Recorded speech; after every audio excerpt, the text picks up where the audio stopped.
Hello, everyone. Welcome to another episode of the Overcoming Chronic Illness podcast. My name is Dr. Brian Rade, and I'm a naturopathic doctor.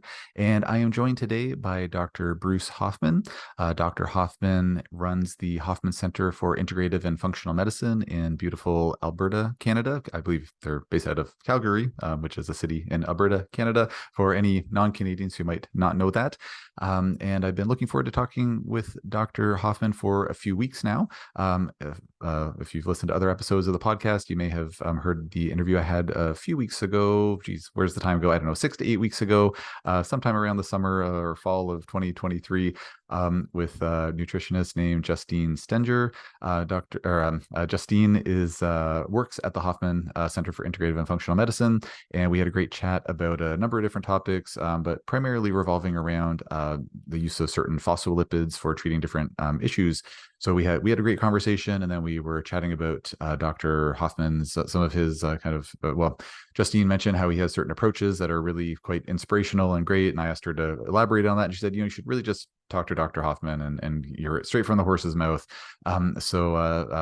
Fortunately, Dr. Hoffman was generous enough to take some of his time to chat with me today, and so I am looking forward to picking his brain about the phospholipid therapy, just to see what kind of experience he's had in practice. My understanding is he also recommends neurofeedback for his patients, which is something that we've been doing at our clinic for the last little while. So I'm looking forward to talking to him about that, and just to see what his overall philosophy is with treating folks dealing with complex chronic illness. So I think it'll be a great chat, and I hope that it will be of interest to you folks listening as well. So I am just going to pause the recording for a second, and I'll rejoin with Dr. Hoffman in just a moment.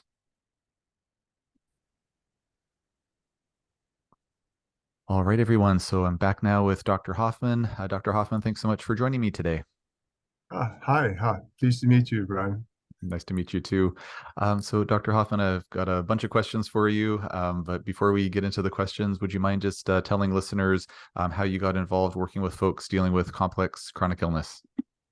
It was a gradual evolution over time, working, starting out in family practice, and then gradually, as one accumulates more education and more experience, you find yourself gravitating to those areas that inspire you and which you can be of the most benefit to people. And it's so cool. It appears that now I deal with people with multi-system, multi-symptom systems biology issues, which is very different from what we learned at med school, as you're aware, which is silo-based individual organ, individual treatment. It's a very different paradigm, and they have almost very little in common, which is, as you know, I mean, they have a lot in common because there's underlying pathogenesis, but in terms of really understanding and helping people, if you're not thinking in sort of high level systems biology, you can't really, and also take into account the interior psychology of the individual and the family systems that they came from and the environmental exposures they have and the multiple potential problems that may be impinging on their physical bodies, you can't really help orientate them to the therapeutic process. So it's a very different paradigm from what we learned at med school or naturopathic college, as you're aware. So I just graduated to it as my education expanded and my knowledge base expanded and my client base expanded over the decades, really. I calculated I've done over approaching 300 conferences since 2000, just on, as you do, learning different insights to autism and Lyme and mold and mast cell, et cetera, et cetera. Wow, yeah, 300 is impressive, to say the least. I think you got me beat there, and I pride myself on my continuing education addiction. So that's impressive. When you're inspired, that's what you do. It's just you just get up and go to conferences. Or now with Zoom, it's great, but It's true. Yeah. you're going back to you have to go in person again, which is much to my horror. I like doing it on Zoom. Me too. Yeah, it doesn't take me away from my family as much, and it saves on the hotel bills. And yeah, it's less radiation exposure on airplanes. There's lots of good benefits to the online. Yeah. Well, I'd like to pick your brain a bit, Dr. Hoffman, about the kind of the approach that you use. As I believe you No, I spoke with one of your colleagues, Justine, several weeks ago, and she kind of put us in touch. So I'm thankful to her for that. And she mentioned, and I'm sorry, I'm blanking on the exact terminology, but I think she said that there's like a certain number of like pillars or levels, or you have like kind of a Yeah, system that you work within. So I'd like to ask you about that. And just yeah. before you get into that, I just want to remind listeners that nothing that we're saying today should be construed as medical advice. This is all for informational purposes only. If you need medical advice, please talk to your healthcare provider to get that advice. But with that out of the way, Dr. Hoffman, would you mind speaking to the approach that you take, please? Yeah, sure. So when people book appointments with me, my sort of internal sort of checklist is um, is subjective and objective. I want to know who the person is sitting in front of me. I also want to know objective data about them. So I use an internal checklist, which I developed over the years, called the 7-stage model to health and transformation. And it's based on an Ayurvedic model whereby the individual self is broken down into layers and levels. They call them separate bodies. And for simplicity's sakes, I use the model of the first stage is the stage of the environmental exposures. That's the earth outside of us, the air, the water, the food that we eat, and the potential for toxicity from those exposures. So that's stage one or level one. Level two is all to do with biochemistry and structure, so the physical entity. And I look at that both from a pathology point of view, using my medical training, and I look at it from a functional systems biology point of view, using functional medicine insights, the so-called model of antecedents, mediators, and triggers, as you're familiar with. And I'm using, particularly in that model, the recent um, work of Dr. Robert Naveau, who has posited the cell danger response as being underlying and underpinning many of the um, symptoms and signs of chronic complex illness, meaning that the mitochondria are not only are the organelle in the body that transmute food or macronutrients and micronutrients to energy, but they're also the first line of cellular defense. So whenever toxic load exceeds the capacity to detoxify, the outer electrical membrane of the cell changes, the phospholipid bilayer changes. There's this cascade of inflammatory cytokines that then damage the DNA, that then goes outside the cell, that then becomes pro-inflammatory along with ATP, that then activates mast cells, that then activates further peroxynitrate, and damage continues, and this inflammatory cycle just continues unless, and Robert Naveau's greatest contribution, unless you start signaling into the mitochondrial inflammatory cycle what he calls cellulogenesis, you put into the cycle transcription factors and nutrients and any form of signaling interventions that get you out of this chronic inflammatory cycle. You can't just sit back, treat it with a drug and hope for the best. You got to remove the triggers and put into the system those systems, those molecules, those interventions, those nutraceuticals, hormones, etc., that repair the cycle and restore an individual to what is called the health cycle. The health cycle is the resilience cycle where your circadian rhythms are established, you sleep soundly, you exercise soundly, you're grounded, you're connected, and you have resilience to the slings and arrows of life, which are quite considerable these days. Indeed. So that's level two. And then level three is all to do with the autonomic nervous system, the brain, and the electromagnetic reality, you know. So as the work of Jack Kruse and others showing that we're electrical beings, and it's actually the electrical signaling from our DNA that then orchestrates a lot of the stage two biochemistry.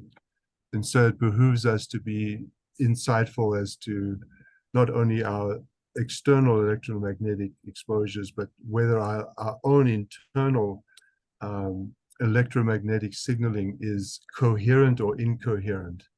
And that's another whole discussion. But that has a lot to do also with the Porges's polyvagal dorsal collapse theory. Many people present in, they're not in coherence. They are more sympathetically driven, or they in dorsal vagal shutdown, whereby the autonomic nervous system is not able to restore health, just like the mitochondria can't be restored back to health. And those individuals will often need a lot of neurobiofeedback training, somatic experiencing, integrated body psychotherapies, external devices, red light therapies, lasers. There's a whole slew of potential therapeutic benefits that help modulate that that dorsal vagal shutdown response. So that's level 3. And then level 4 in my model is, we know that it's highly symptomatic and dysregulated. Their capacity to self-regulate is distorted. The parent is meant to be the external regulator of the emerging reptilian emotional and adult brains over 30 years as the child learns to orientate themselves emotionally and physically to the world.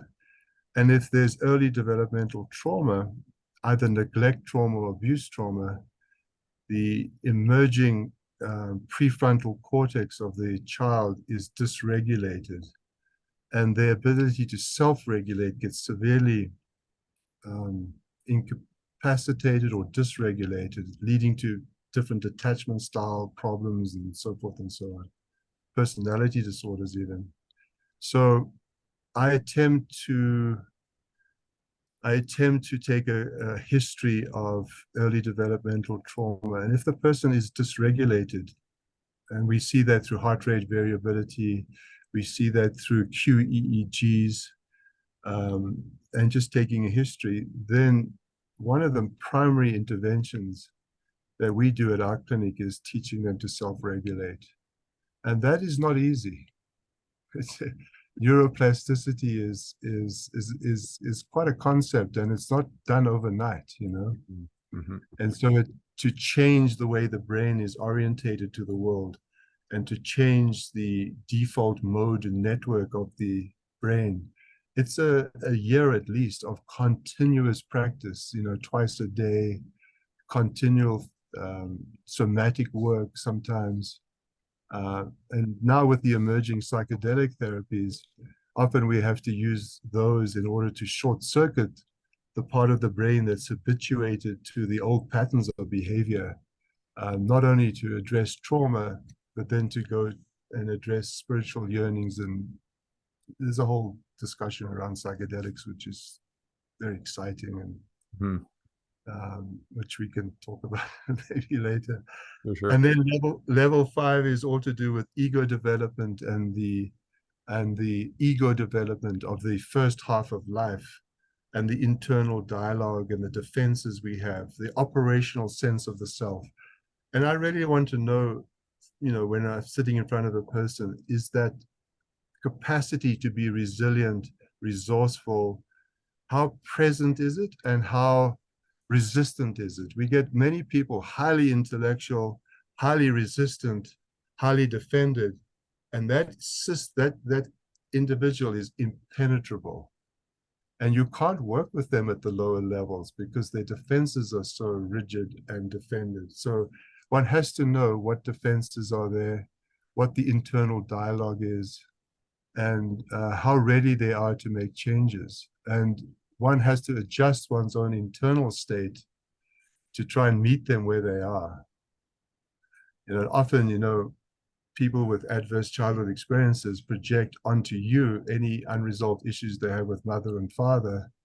And then all of a sudden you're sitting with projections and resistances, and they have an intellectual need to get better, but they are psychologically defended. And unless you address that, high resistance or very fragile, capacities, you can't really intervene with biochemistry and diet and detox and all the rest of it. There's no huge resource for them to do that.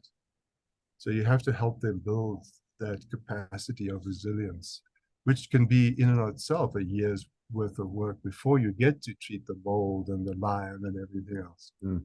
I'm sure you've encountered that many times. Yep. So that's big. The first half of life, the patients represent very different from the second half of life. People who are over 40, they have a different agenda often. They're shifting from the drives of the first half of life to the calling of we call it the inner world, the psyche, the soul. They need to know who they are. They need to call back parts of themselves they've left behind in the pursuit of the first half of life drives. And so a person who presents ill in the second half of life has a very different agenda than those in the first half of life. And I believe it behooves us to know the difference. And then that's the fifth level. The sixth level is to do with the inner cartography of the personal self, the unconscious, if you will, the shadow, the projections of the shadow, the archetypes that drive us, and the collective unconscious with collective archetypes that drive ourselves as a culture. And often we have to know the cultural background of individuals. We have to know at which stage of life people are. We have to know how much inner work they've done. We have to know what their soul wants of them. And in that level, I'm always looking at symptoms as teleological. Symptoms are pointing us in the direction where people haven't looked consciously at what they need to look at in order to achieve what we would call individuation, or knowing themselves as much as they are capable of knowing themselves. So for that work, I use a lot of Jungian psychoanalytic work. I probe the depths of alchemy as much as I can in a limited fashion. Carl Jung was a great pioneer of the objective reality of the psyche, the inner world, and he used alchemical texts to help him create some of the insights around that. And then level 7 is the so-called spiritual aspects of the self, which are non-local, nothing to do with the individual self, but placing the self in the context of a larger reality, the mystery, the mystery of where on earth did this all begin? Where is it all going to end? And of course, we have no answers for that. Mm-hmm. It's an existential sort of orientation to the great mysteries of life and how people navigate and negotiate themselves. Because at that reality, the evidence of our own unimportance against the background of infinity is somewhat overwhelming. So what do you do with that? You can treat your Lyme disease, but then what? So I like to sort of have all of these alive in my interaction. Of course, at different layers and levels. Everybody comes with physical stuff, so you want to do a physical history, both traditional medical and functional.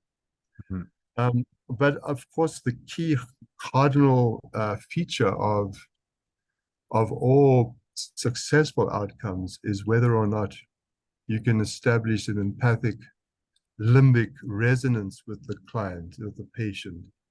If there's no trust, nothing can happen, because then you just become a talking head with a bunch of data. You say, oh, you got mold, take cholestyramine. Well, then the person doesn't trust you and they don't believe you. And there's no salience, there's no relevance, and there's no connection. That's why doing Zoom calls is difficult. Sometimes you've got to be in the biosphere of the individual to really,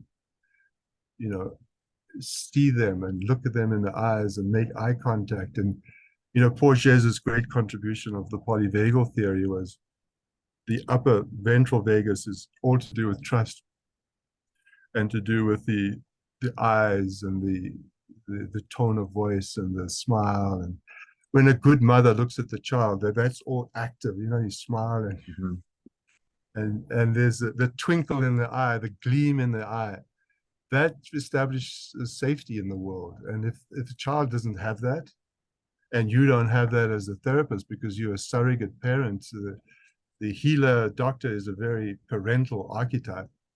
If that's not established in the very beginnings of a intervention, you can throw all the therapeutics at an individual, but they'll kick them out. They won't take them in.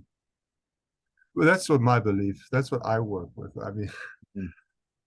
many people get well without using that complex model. So I just have a bias towards the way I work. I'm not saying it's the way. That's how I work. And I do my best. Sometimes I'm very level two, like, treat your SIBO and take your probiotic and use your rifaximin. And that's the right thing for that level. But the long-term outcomes depend on much more than that. Sounds incredibly comprehensive, Dr. Hoffman. And I was saying to you before we started recording here that I have to leave in a little bit to go to a conference, but I feel like I'm getting some continuing education right now. I'm gonna have to put this into my regulatory college to see if I can qualify for some CE hours here, because yeah, it's a really incredibly comprehensive approach, and I really appreciate you sharing that with us. It's really fascinating. Yeah, sure. I have a few questions, sort of from what you said. I feel like we could. I feel like if you were to get into the details of all this, it would be like probably a month-long course to try to cover all this. And um, Yeah, the sub. So I have a rather grandiose plan in mind. Forgive me, but mhm, I've titled my 7 stage to health and transformation as the new curriculum for whole person healing. I'm going to try in the rest of my living days mhm. to establish a curriculum so each subset and each layer gets fleshed out, into a diagnostic paradigm and a therapeutic paradigm. So it'll take me 5 lifetimes to flesh it out. So, Well, let me know in this lifetime or a future lifetime when it's ready to go, because I'll happily head out to Alberta or do it via Zoom. Look, yeah, any good excuse to go to Alberta, though, I'm happy to come visit. So let me know when that course is ready to go. I'd love to yeah, learn from you. Um, sure. I had one tiny question, just because we had a little connection issue for about 5 seconds, and it was right when you said the kind of the heading for your level 4. I didn't catch it. What would you call level 4? So it's the emotional body. Level 5 is the intellectual. Level 3 is the electromagnetic. Level 2 is physical and structural. Okay, great. Different bodies, different. They call them koshas in Ayurveda. I did a lot of studying in Ayurveda in India. Mhm. Do you say koshas, or I've heard of the doshas, but am I No, hearing that wrong? koshas is K. That's the bodies. Doshas is the personality profiling. Yeah. Oh, okay, okay, gotcha. I work a lot with those. Doshas are Mhm. very important. The few sort of things I work with a lot are doshas, Myers-Briggs typology, attachment styles. I need to know those in intimate detail when I'm working with a patient, because how they present and how you work with them, you've not only got to negotiate your own biases, and you've got to know what they're presenting with so you can interact appropriately. A person with anxious attachment styles and introvert, extrovert, and Vata dosha versus Kapha, very different ways you interact with them. You can't just blanketly use the same inner state to meet them. You've got to adjust your own internal state in order to meet where they are. Yeah, that's really, really insightful. Yeah, I've noticed that with my patients, and I've thought like it would be really fascinating to take the time to try to figure out some subtyping. But yeah, there's these pre-existing systems. Oh, sorry, what were you going to say? I just use questionnaires and I read them before I get online, and then Right, I right. and then I just I look at Myers-Briggs, Mhm. INTP. I mean, an introvert is very different from an extrovert, a thinking and a feeling type. And if you don't adjust accordingly, you get into all kinds of pickles. Fair enough. And it's all the art of medicine. The science of medicine is beautiful. I love it. The art of medicine is another whole saga. There's a lot to it. Yeah. 100%. Yeah. Um, well, maybe to dip our toe back into the just more strictly science aspect of it, if you don't mind, Dr. Hoffman, because I know folks listening to the podcast are generally wondering about, you know, um, uh, you know, supplements or different treatment methods and things like that. And you're preaching to the converted with me, and I think I'm Of sure to course. much of my audience where we, the higher level work is so important, and that's something where can't just take a pill for that. As you said, it's a long process. You need to work with the right people, the right approaches and whatnot. So around the kind of getting back to level 2, like the biochemical aspect of things, and I appreciate you bringing up the work of Dr. Navio, who I think is a huge asset, to big Huge. gift to our world and our complex chronic health issue community. But where you mentioned, putting different, and I'm paraphrasing here a bit, but putting different agents into the system to kind of interrupt the cell danger response. So, we've talked a lot on the podcast, previous episodes, about the importance of treating, and getting rid of mold and heavy metals, Lyme, co-infections. And I'd love to pick your brain about all that stuff too, but we won't have time to cover everything today. Yeah. But I'm just wondering if you could speak to some of the agents that you found to be, amongst the most helpful, on average. Everyone's different, of course. Everybody needs a certain protocol, but in terms of like your maybe top, 3 or 4 like heaviest hitters that you Yeah. see the most Yeah. consistently helpful, would you mind speaking to that, please? Yeah, sure. So complex patients, you've got to get them self-regulating. So they've got to learn some practice of self-regulation. There's many techniques. That's number one. Number two, if they've got POTS, if you don't treat POTS, forget about it. You're not going to get anywhere. So then Mm-hmm. we address POTS. Number three, we address mast cell activation syndrome, because if you can't treat mast cell, they're going to react to everything. And I don't know what your patient load is, but I've got the patients that have 3 foods and they can't take any supplements, and they're malnourished, Yeah. and they dysregulated. That's my patient base, basically. So self-regulation, POTS treatment, mast cell stabilization. Then I get all the rest of the functional medicine labs, and then I look and see hierarchically where they are at in terms of their deficiencies or excesses. And then I start repairing cell membranes. And that's when I start using phospholipids and fats and oils. And 99% of my patients are very dysregulated in omega-6, omega-3, omega-9, saturated fats, plasmalogens. So the next big level of intervention, let me just step back, nutritional stabilization. Nutritional stabilization, Justine does all my nutritional work. We do first intake, and then the second is doing a chronometer and blood sugar regulation, where she assesses 8 days of diet and 14 days of blood sugar.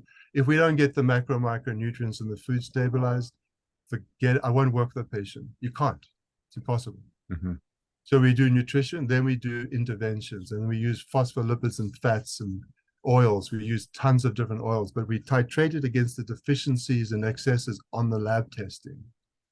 And most people come in omega-3 saturated because they're all on fish oil, and omega-6 depleted. So they all need linoleic acid and evening primrose, and many people need arachidonic acid. Everybody thinks arachidonic acid is disastrous, but it's not.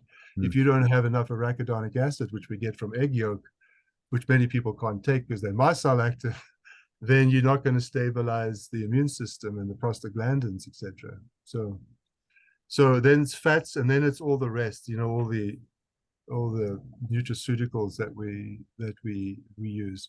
So most of my patients that come here go through that, and then we do intravenous mast cell stabilization. We do IV Benadryl, IV Ativan, to lower the amygdala hyperactivity, which is always accompanying mast cell activation in my world.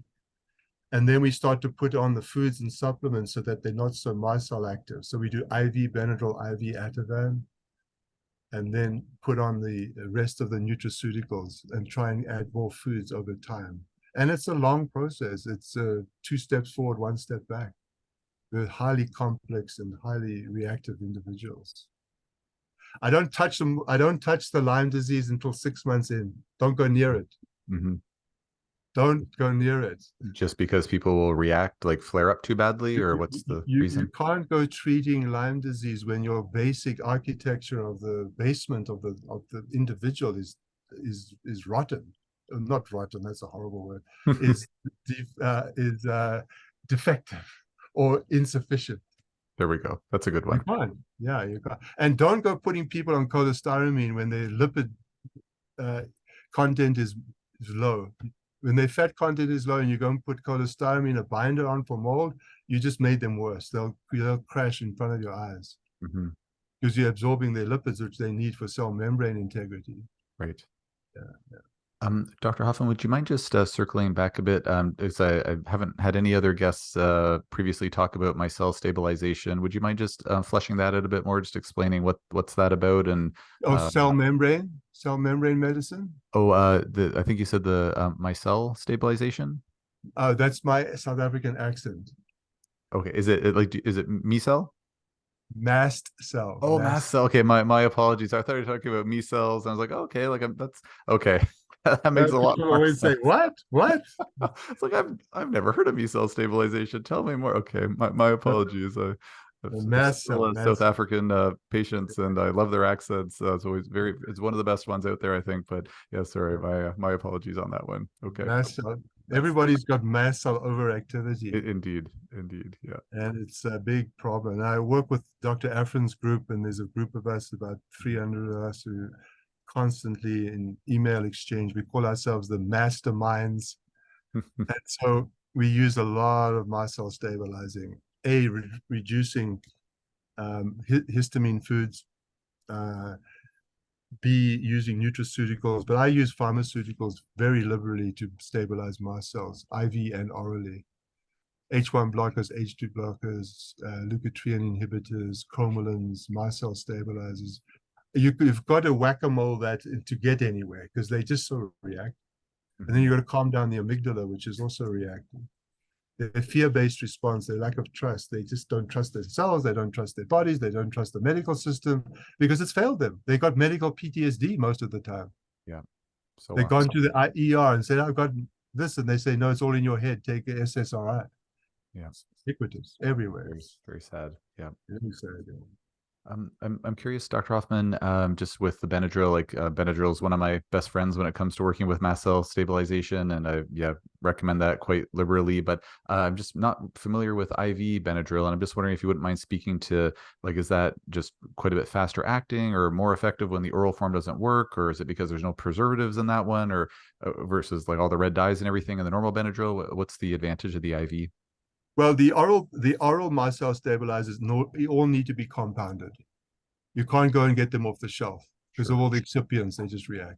Hmm. Benadryl, you can get a children's form of Benadryl, which is relatively dye-free. But if you really have a very reactive person, you've got to get all the mast cell stabilizers made up in liquid, in water, Hmm. sterile water. Hmm. And that only has a half-life of 2 weeks. So they got to constantly buy them. Right, right. So so what we do, because because there's so many mast cells in the gut, just taking mast cell stabilizers they sometimes can't tolerate them. The one that everybody sort of freaks out about is sodium chromoglycate or chromalin. So sometimes the oral introduction of mast cell stabilizers leads to more problems. So we just go straight IV, which bypasses the gut mucosa. So Benadryl is a short-acting H1 blocker. Hmm. So I don't use Benadryl. I use ketotifen as my first generation mast cell stabilizer. I use Benadryl as a rescue remedy in an acute episode, but I use ketotifen at night as a mast cell stabilizer and antihistamine. And we do IV Benadryl when we're trying to stabilize somebody who's just overreactive all the time. And they come in, get IV Benadryl and Ativan. Everybody freaks out, oh, benzodiazepines. And then you got the Ashton protocol where everybody says it took me 5 years to get off benzos. Hmm. When we use it acutely in low doses and stabilize the amygdala fear-based response and use Benadryl, we can then get the person to come in with their new food, their new supplement, take it. So we get them sitting in the chair, we get them self-regulating with the inner balance heart math device or any other device we use. And then we do the IV Benadryl, IV Ativan. Then they try the new supplement, they try the new food, sitting here, self-regulating with mast cell blockade. And then we see the outcome. And we do that over time, months, weeks to months. So we have people moving to Calgary for 6 months to a year. Wow. They have to be continuous care. Yeah. It's like a mini ICU for mast cell people. Yeah. It sounds like it. That's a huge undertaking, but yeah, Yeah. those folks are oftentimes really desperate and just they need some It's, intervention. they're very unstable and very fearful and very reactive. And their lives have fallen apart, and their support systems are under stress. It's a very real entity, and they get told that it's all in their head and it's just tragic sometimes. Mhm. Yeah, I concur. Yeah. Um, Dr. Hoffman, one thing I was hoping to chat with you about as well, that you've mentioned it already here amongst the many things you mentioned in terms of the interventions. You leave no stone unturned, to say the least. Just around neurofeedback, about 3 months ago or so, we brought brain mapping and neurofeedback into our clinic, which we're really excited about. And I was just curious if you wouldn't mind just sharing which system you're using, and just maybe speaking to some of the benefits of brain mapping and neurofeedback that you've seen. Yeah, I can hardly work. I mean, I don't know if I ever had to do without it. I don't know how it'd work. I really don't. Wow. So when we have a brain treatment center, and so we do heart rate variability. We're looking at the sympathetic, parasympathetic state.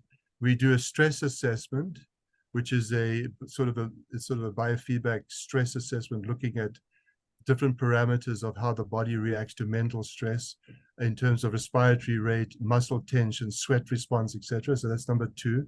We then do MoCA for cognitive insight. We do a CNS vital sign for executive functioning, and we do a TOVA for concentration. Then we do a CAP, we do a QEEG, and we look at the different brain waves, delta, theta, alpha, and beta brain waves. And we do it eyes open, eyes closed, and we do a Loretta assessment where we're looking at deeper structures. And from that, you try and interpret the biography. You can actually read the biography of a patient off those parameters. You can actually tell the inner state from that often. And people with head injuries and attention deficit, they're going to have very high theta brainwaves, slowed brainwaves. Mhm. People with high beta are going to be anxious and have a lot of trauma often. Many often they have low alpha, so their capacity to regulate high beta is very depleted. So they need alpha stimulation and beta reduction and theta reduction. So we do 20 sessions of neurobiofeedback. We use BrainMaster software, Mhm. um, and that's the self-regulation piece. We often do remote training with Mind Lift, Brain Tap, Resimax. We do a lot of the safe and sound protocols from Porges for Mhm. those with high trauma. Mhm.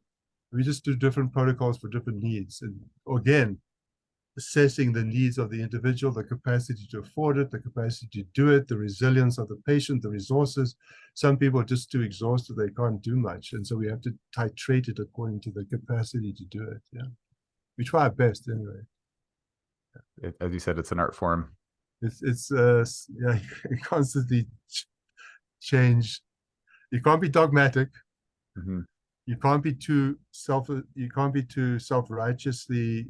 Um, there's certain things that happen as you get more experience as a practitioner.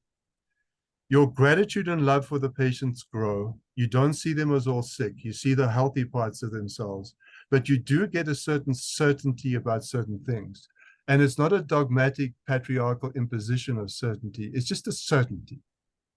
It's just like, if you don't self-regulate, it's no use coming back to me.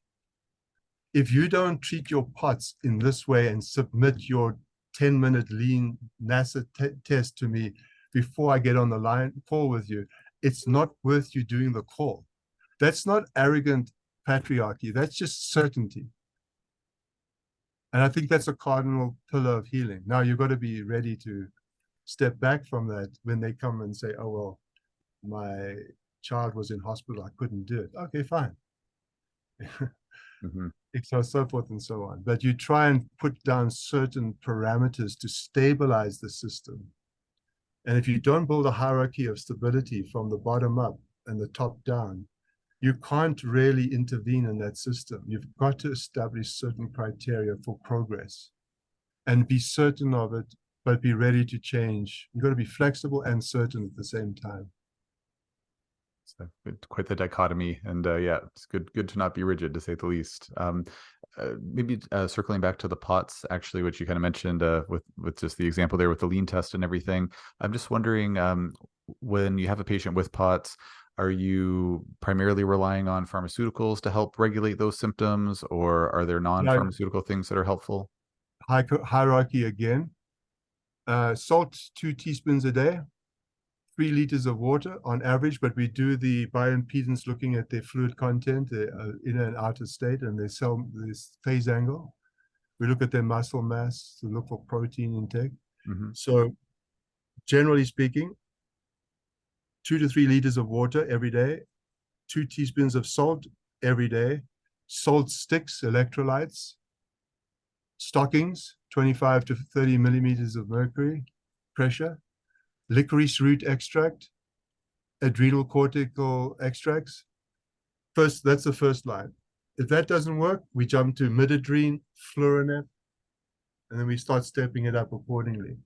And if there's no progress, then I get a cardiology consult and we look for ejection fraction, and then we go to more cardiac stimulants. Oh, by the way, I don't shy away from using stimulants like Adderall and Vyvanse when there's high theta brainwaves and high POTS, because they do help with POTS and they do help with motivation and inspiration and dopamine upregulation. So, a lot of people, I don't want to use pharmaceuticals. They distrust them. I use Ativan. I use Adderall. I use quercetin. I use salt. Anything that works is good enough for me. Mm-hmm. That's a I good don't philosophy. I don't draw distinctions. I don't, I'll just use natural. A lot of the people who just want natural get into trouble because the natural can't help them. In some cases, yeah, you want the best of all worlds, I think, is the way to go. Whatever is needed, yeah. Yeah. That's the beauty of being an MD trained in functional medicine. I can go back and forth and negotiate with the patient. And there's some people, like I've had many vegetarian patients who've been vegan for philosophical reasons for 20 years. And I say, I understand and totally sympathize. I was the president of the Vegetarian Society for 10 years. I'm now a carnivore. I said I had to change my belief system in order to get the health that I needed to get in order to downregulate inflammation. And they'll go, no, no, no, no, no, no, no. There's no way in hell. I said, okay, I'm just putting it into your system as a possible intervention. Yesterday, I was speaking to a patient who I hadn't seen for 6 months, who was a hardcore vegetarian on philosophical reasons, fully sympathetic. I didn't say don't change. I said, it's so hard to treat you. I asked her how she doing. I said, how's the vegetarian diet? She said, I'm fully carnivore now. I said, what are you talking about? She said, you were hardcore. You were never going to change that. There's one thing you would never change. What are you talking about? I said, no, I changed it. I'm feeling so much better. That's great. And I'm not against vegetarian diet as a short-term intervention, but generally I don't find it sustainable for when people are in cell danger response and nutrient depleted. It's very hard to repeat. I find as a lifestyle if you're resilient and healthy in the health cycle, but not when you're in the inflammatory cycle of the cell danger response. I don't think we can pull many people out of that just on vegetables and grains. Yeah, I've found the same thing as a rule. There's exceptions, of course, but yeah, generally meat seems to be really helpful. And I know me personally, I went carnivore for a few months a couple of years ago. I'm still very much meat based, and I feel better eating that way. I've dabbled in like, oh, I'll just try eating more veggies again. It's like my body just doesn't want it. It really likes the meat. It's so subtle, and all the Ayurvedic doshas make a difference as to what you can tolerate and not. You've got to know all your diets back to front. You've got to know paleo, autoimmune, low histamine, low oxalate, low salicylate, low glycemic. You've got to know all the variations because people are all over the place with what they need. And sometimes if you can't stay one step ahead, and all the tests they only help you with a couple of parameters, They're not going to tell you about salicylates. They're not, although one of them does. But you've got to sort of know clinically which diets are most advantageous. But generally, most people need a higher fat diet, generally. And higher fat meaning all the fats, not just threes. Everybody wants to take fish oil. Always taking people off fish oil. because we measure their fish oil, the omega-3s, and they're always through the roof, and their omega-6s are suppressed. And you need the omega-6, the linoleic, to provide the one tail of the phospholipid molecule, the phosphatidylcholine molecule, which creates the outer membrane, and then the phosphatidylethylalamine, which is the inner membrane on which the oxidative phosphorylation and ATP is produced. Mm-hmm. So you've got to know your fats, and you've got to use fats therapeutically. You've got to know them backwards, and you'll get the right fats. Mm-hmm.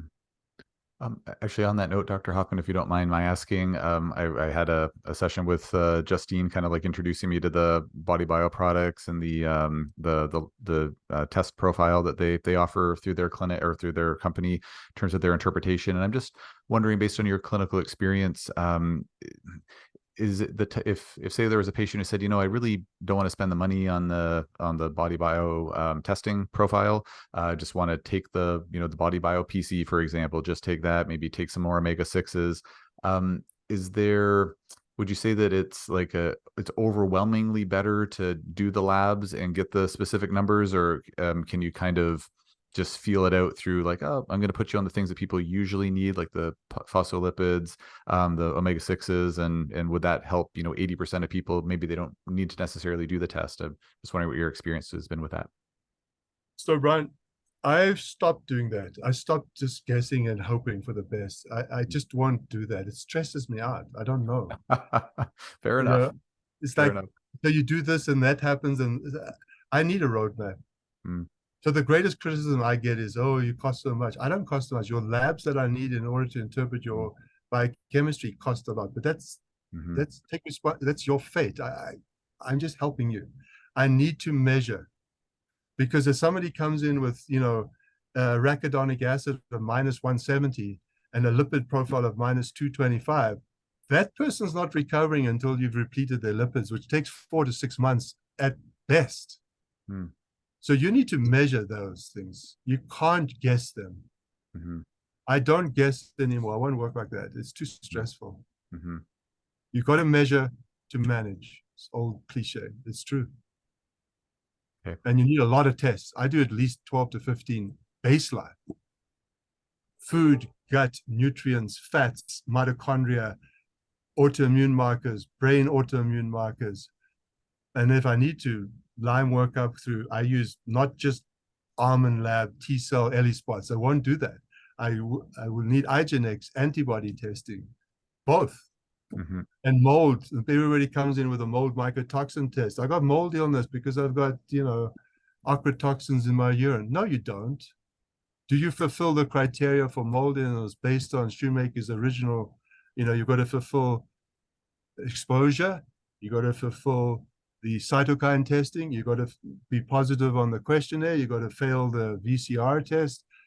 You can't just do a urine mycotoxin test and say, I've got mold. That's folly. Mm. As far as the mitochondrial testing goes, just you mentioned that kind of in the list of tests there. What's your go-to mito test, if you don't mind sharing?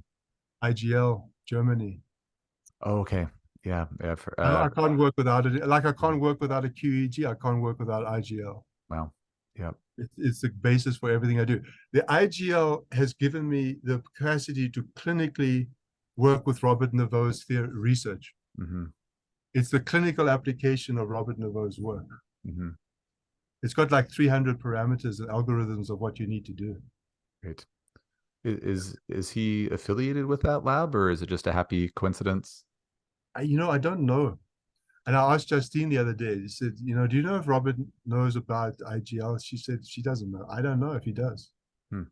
And I don't know if he'd even approve of the test, but I do know from clinical experience that when that test gets better, the patient's better. Mm-hmm. Yeah, when you see the cell membrane repair, when you see the voltage repair, when you see the glutathione go up, when you see phospholipids increase, when you see cardiolipin increase, when you see the toxic load go down, when you see mitochondrial numbers from autophagy go up, that person's better. Mm-hmm. That's great. Yeah. So I use it, test it, check it, treat it, 6 months later, repeat it. Mm-hmm. And that, along with the body biofatty acid profile, I do the prodrome plasmalogen.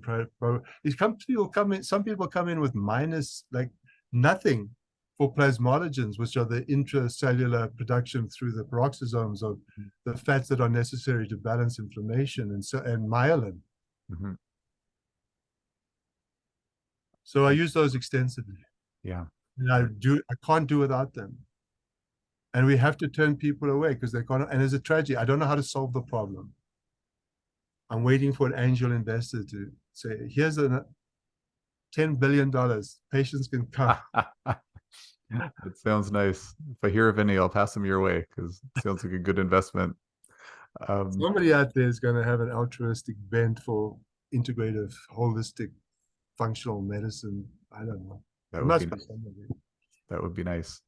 Yeah. Um, you'd also mentioned using adrenal gland extract for certain patients. I'm just wondering, do you have do you find that one brand or one kind of source seems to work better than others, or is it not really important where it's sourced from? I use OrthoAdapt Hmm. because it's got the licorices, they've got the ginseng. Now, the ashwagandha in there, you got to watch out because they can raise liver enzymes on 1 out of 50 people. Really, that frequent, eh? Wow. Yeah, yeah. And licorice can raise blood pressure. So, but I do like it. I go to hydrocortisone if I need to. If I do this ZRT saliva 4-point profile, Hmm. and I do serum cortisol and ACTH, and they're in the tank, and I do the 24-hour cortisols and they low, I use hydrocortisone liberally, 10 milligrams morning, 5 at noon, or OrthoAdapt. But I try to do OrthoAdapt more than I use hydrocortisone. Hmm. And of course, you got to fix the thyroid. And the thyroid therapeutics are highly problematic. You get a TSH of 4, and people say, "Oh, you go to their GP." They say, "Oh, that's perfect." No, it's not. Hmm. And they won't do T3, T4, and they won't do reverse T3, and Hmm. they don't do thyroid antibodies. If you don't do the whole spectrum of thyroid, and you don't test appropriately, you get into all kinds of pickles. Hmm. Because thyroid drives the heat that drives the Krebs cycle. If you increase the heat of a person's inner metabolism by 1 degree, the enzymes that drive the Krebs cycle go up 6 times in efficiency and speed. So your ATP production speeds up. Thyroid's huge. Thyroid's the most important hormone of all. Yeah, absolutely. Um, as But you far can't as drive a thyroid if the adrenals are collapsed because then you crash a patient. So it's thyroid, adrenal first, yeah, then the sex hormones, and blah, blah. yeah, You know, it's also interrelated. Um, as far and as and and the phosphatidylcholine membrane has got the receptors for the hormones. If you've got no PC and no PE, there's yeah, nowhere for those hormones to dock. So you can push them all you like, but they're not going to get into the cell to turn on the biochemistry of the cell. absolutely, yeah. Um, just as we're kind of winding down on our time here, Dr. Hoffman, I was just wondering, and I'm kind of excited and nervous to ask you this question. So I'm just wondering, just where I think you mentioned, I think it was during the recording how you've done like 300 courses or conferences, in the last 15 years or something like that.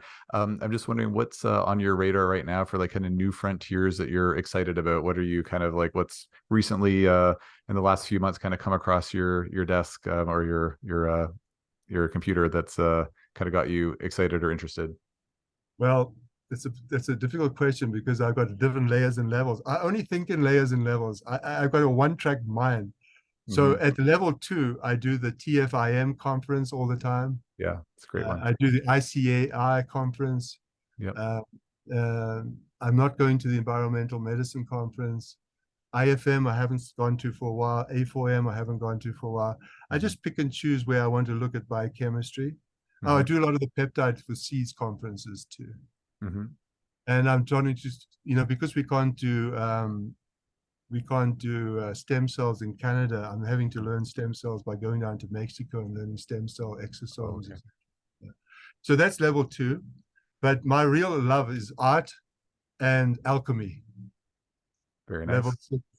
So Yep. I study art theory, art history, and I study alchemy and Jungian psychology. That's my true love. Hmm. The, the, the evolution of the inner cartography of the individual. Are they the outer union between male, female, and then the inner union between the internal masculine, feminine, and then the descent into the dark Negrito, and then the evolution into individuation over time. when you bring back the parts of yourself that you've left behind as you evolve into, hopefully, as complete a human being as you're meant to become, which is never complete, so, which is unfortunate. But it's a work in progress. You never get bored, at least. Alchemy is my great love. I love reading about alchemy. Mm-hmm. And how Jung, genius, just, he pioneered the correlation between the inner cartography of the soul and alchemy. And he put it together and just, I don't know how, and there was no internet. Yeah, no kidding. No internet. He just Yeah. got books from all the great book dealers and he sat and he read and he smoked his pipe and he put it together and he saw patients. Mm-hmm. Yeah, it's amazing. Yep.